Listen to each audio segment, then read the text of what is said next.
Hello friends, hope you are doing well wherever you are right now.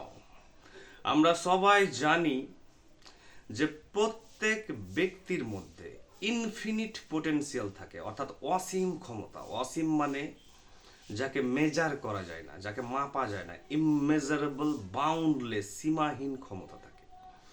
কিন্তু আমাদের মধ্যে যে সীমাহীন ক্ষমতা আছে সেই ক্ষমতার বৈচিত্র্যও কিন্তু অসীম।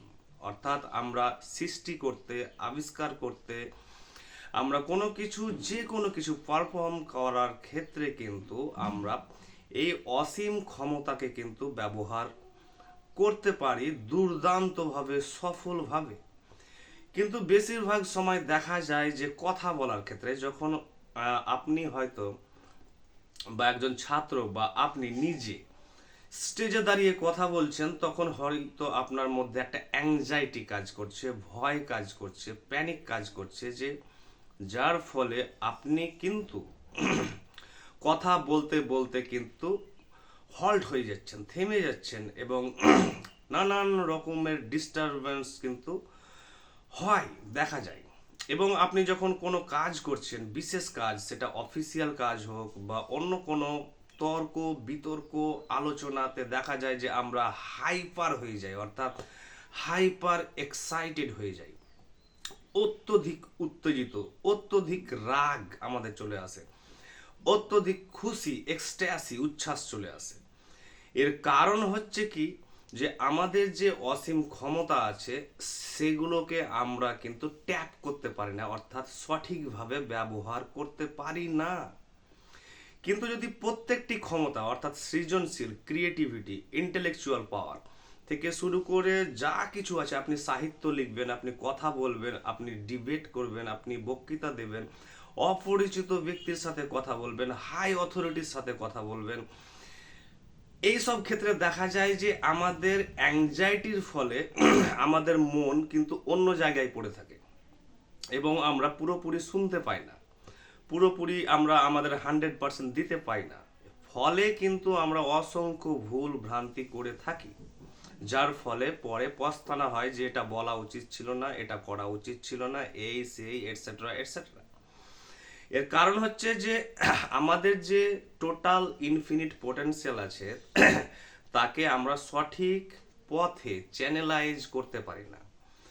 যদি আমরা চ্যানেলাইজ করতে পারি প্রত্যেকটি ক্ষমতাকে, আমাদের সৃজনশীল ক্ষমতা, উদ্ভাবনী ক্ষমতা, আবিষ্কার থেকে, উপলব্ধি থেকে, অন্তর্দৃষ্টি থেকে, তাহলে আমরা কিন্তু অসীম জ্ঞানী ব্যক্তি হতে পারবো। অর্থাৎ একজন সৃজনশীল, আপনি বড় মাপের সাহিত্যিক হতে পারবেন, দার্শনিক হতে পারবেন, সাংসারিক ব্যক্তি হতে পারবেন, আপনি প্রশাসক হতে পারবেন, সাংবাদিক হতে পারবেন, আপনি অ্যাডমিনিস্ট্রেটর থেকে শুরু করে, পলিটিশিয়ান থেকে শুরু করে, ধর্মপ্রচারক থেকে শুরু করে, আপনি যা হতে চাইবেন, আপনি সেই জগতে বা সেই ক্ষেত্রে কিন্তু আপনি শীর্ষ স্থানে কিন্তু পৌঁছাতে পারবেন।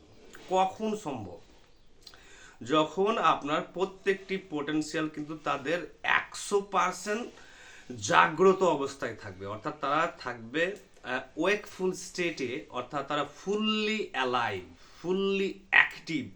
এটি তখনই সম্ভব যখন আপনার চেতনা বা মন বা স্মৃতি বা চিন্তন সম্পূর্ণ নীরব, কমপ্লিটলি সাইলেন্ট, ট্র্যাঙ্কুইল, স্টিল, যখন স্থির।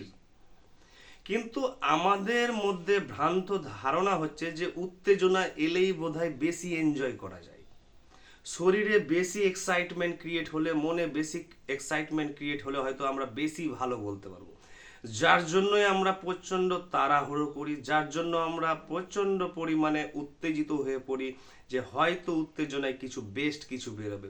কিন্তু এটি টোটালি রিভার্স জিনিস, অর্থাৎ এটি সম্পূর্ণ বিপরীত জিনিস। তেমনি আমরা যে ঝগড়া বলছি বা ফাইট বলছি, লড়াই বলছি, এই লড়াই কি ঠান্ডা মাথায় করা যেতে পারে? একবারে আমরা শুনে থাকি বিভিন্ন ডিটেকটিভ গোয়েন্দা গল্পে বা বইয়ে যে ঠান্ডা মাথায় খুন, ঠান্ডা মাথায় আক্রমণ। এটিও সম্ভব যখন দেখেন যে বিভিন্ন দেশের যে আর্মিরা বা সোলজাররা আছেন বা পুলিশ আছে, যখন তারা বিরোধী শক্তির সাথে লড়াই করছে, তারাও কিন্তু হাইপার এক্সাইটেড হয়ে যায়, অতিমাত্রায় উত্তেজিত হয়ে যায়, অতিমাত্রায় উত্তেজিত হলে কি হবে, যখন আপনি ফাইট করছেন আপনার যে টোটাল ক্ষমতা আছে 100% ক্ষমতা তা কিন্তু ডিপ্লিট হয়ে যায়, অর্থাৎ ডিক্লাইন করে যায়, কমে যায়, যার ফলে আপনি সামান্য পাওয়ার পান এবং শরীর আপনার প্রচণ্ড হালকা হয়ে যায়, যেহেতু আপনার পাওয়ার আপনার হাত থেকে বেরিয়ে গিয়েছে। তাই প্রত্যেকটি লড়াই কি ঠান্ডা মাথায় লড়াই যেতে পারে? অবশ্যই। যেমন ধরুন যে আমি একটি মাছ কাটছি, যেহেতু আমি জানি যে মাছ কাটা আমাদের সমাজে টেকেন ফর গ্র্যান্টেড, অর্থাৎ মেনে নেওয়া হয়েছে, তো আমি ঠান্ডা মাথায় মাছটিকে কাটছি, অথচ আনন্দের সাথে ভেবে ভেবে মজা করে এনজয় করে সমস্ত কিছু টুকরো টুকরো টুকরো করে দিচ্ছি। তো কই আমরা তো উত্তেজিত হচ্ছি না, আমরা তো ভীত হচ্ছি না, আমাদের মধ্যে তো দুশ্চিন্তা আসছে না। তেমনই একটি যখন আমরা চিকেন খাচ্ছি, চিকেন যে কাটছে অর্থাৎ মুরগি, সেই মুরগিটি কাটার সময় সে মুরগিটি কিন্তু জীবন্ত একটি প্রাণী, প্রাণবন্ত জিনিস, তারও প্রাণ আছে। তো তাকে যখন টুকরো টুকরো পিস করা হচ্ছে, তখন যে মুরগি কাটছে যে সে কিন্তু উত্তেজিত নয়, সে প্রচণ্ড ঠান্ডা মাথায় আছে। তেমনই হচ্ছে কিন্তু আমরা মাটন, চিকেন থেকে শুরু করে মাছ থেকে শুরু করে সবই তো বড় বড় বিভিন্ন প্রাণী। তো সেই সব জিনিস যখন আমরা কাটছি বা খাচ্ছি বা সব কিছুই এত ঠান্ডা মাথায় আনন্দের সাথে কেন? কারণ তখন আমাদের কিন্তু যখন মুরগি বা মাছ কাটছি, আমাদের যে অন্তরের ক্ষমতা, দক্ষতা, স্কিল থেকে শুরু করে অবজারভেশন, পর্যবেক্ষণ আমাদের কিন্তু 100% কিন্তু জেগে থাকে, যার ফলে কাজটি নিখুঁত হয়। তেমনি যদি একজন সৈন্য যদি ওয়ার ফ্রন্টে অর্থাৎ যুদ্ধক্ষেত্রে যদি তিনি লড়াই করেন এইভাবে ঠান্ডা মাথায়, তাহলে কিন্তু তিনি হয়তো তিনি দুজন শত্রুকে পারত, তার জায়গায় দেখা যাবে যে তিনি দুজনের বেশি অর্থাৎ 5 জন 10 জন সৈন্যকে তিনি কিন্তু থামিয়ে রাখতে পারবে, যদি সে ঠান্ডা মাথায় থাকে। তেমনি সেই যুদ্ধই কিন্তু হচ্ছে আমাদের সংসার, পরিবার, সমাজ, রাজনৈতিক মহল থেকে শুরু করে আমাদের যা কিছু মানবীয় আদান প্রদান আছে সবই কিন্তু এমনটাই। তাই যদি আমরা টোটালি সাইলেন্ট হয়ে যাই, তাহলে আমি বেশ সাহিত্য রচনা করতে পারবো, বেশ দর্শনের জন্ম দিতে পারবো, বেশ ধর্ম প্রচার করতে পারবো, বেশ ডিবেট করতে পারবো, বেশ আমি যে কোনো কাজ করতে পারবো, বেশ লড়াই করতে পারবো। অর্থাৎ যেখানে আমি দুজনকে বা একজনকে পারতাম, আমি কিন্তু 5 জনকে পারবো, কারণ আমার ভেতরে যে অসীম ক্ষমতা আছে তা কিন্তু ফুললি সম্পূর্ণ জাগ্রত অবস্থায় আছে, এবং যার ফলে আমি কিন্তু তাদেরকে তাদের বেস্ট উপায়ে ইউটিলাইজ করতে পারবো। এই জিনিসটি ভালোভাবে জীবনে অ্যাপ্লাই করুন। জীবনের সার্বিক স্তরে দেখবেন যে আপনি একটি নিখুঁত জীবন কাটাতে পারবেন, একটি সফল জীবন, একটি তৃপ্তির জীবন। যে আপনাকে সাইলেন্স প্র্যাকটিস করতে হবে, নীরবতা।